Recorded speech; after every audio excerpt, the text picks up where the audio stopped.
Relevée avec un GPS, la position de l'épave est désormais précise.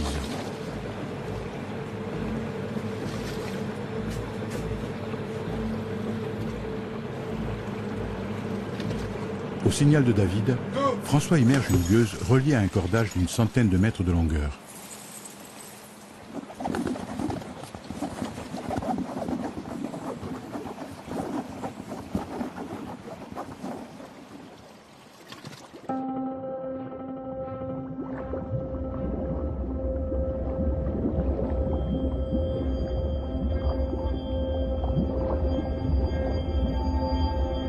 Après 3 longues minutes de descente, une forme sombre apparaît.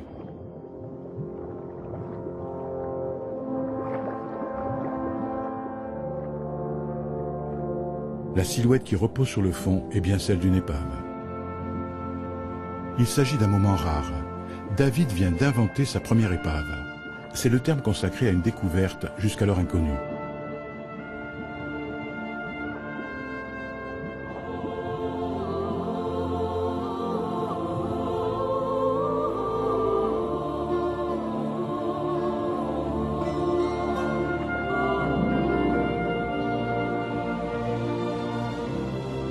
Son premier réflexe est d'immortaliser le moment en réalisant une série de clichés. Hormis le bref épisode du Corailleur, il y a près de 25 ans, cet avion a sombré dans l'oubli le plus total depuis 70 ans.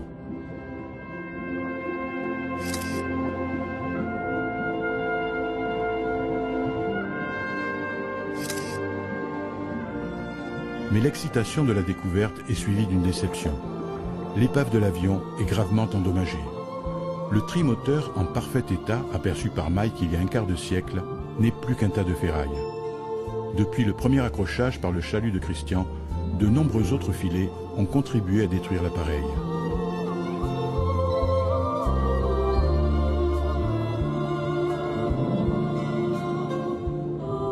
Se basant sur la description du corailleur, David s'est livré à des recherches préliminaires pour identifier l'appareil. Un détail de la carcasse éveille sa curiosité et confirme ses convictions. La tôle ondulée qui a servi à la construction de l'avion est caractéristique d'un modèle précis, le Junker 52, un bombardier trimoteur utilisé par l'armée allemande.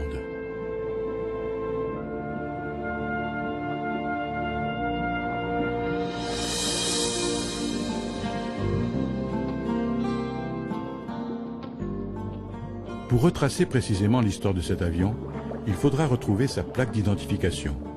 Les informations qui y sont gravées permettront de remonter le cours du temps. Mais dans l'état de délabrement où se trouve l'épave, la tâche s'annonce difficile, d'autant que la durée d'une plongée à cette profondeur est limitée à une dizaine de minutes.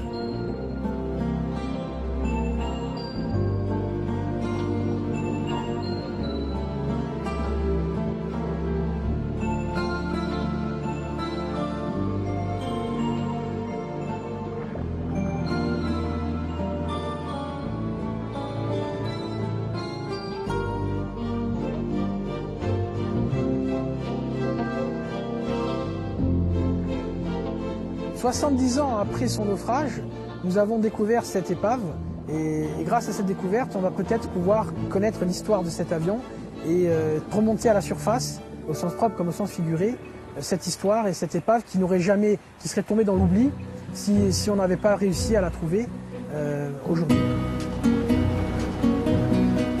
Il faudra probablement plusieurs plongées pour localiser la plaque d'identification de l'appareil.